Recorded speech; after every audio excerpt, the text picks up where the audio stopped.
So here we have a bad ball joint, and I'm just going to show you like how you can tell you have a bad joint. First of all, it moves around really easily, and it'll free spin really easily.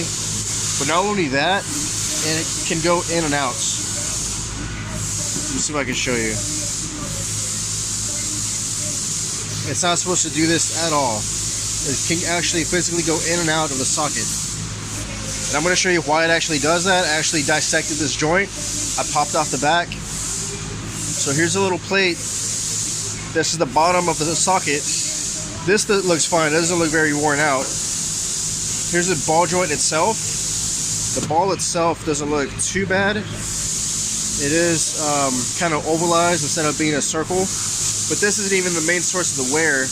The main source of the wear is going to be the cup where the ball joint sits. And all this is wearing out. It's wearing this out to the point where the joint is actually going further and further into the cup.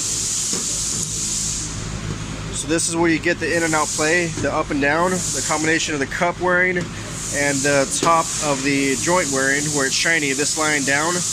Why it's so important to not let a bad ball joint go is if it wears enough, it'll go deep enough down into the cup where it can actually pop out of the socket.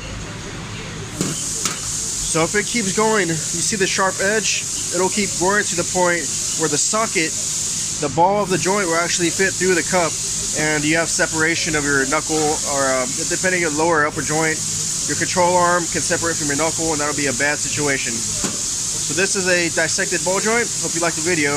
Like and subscribe. Thanks for watching.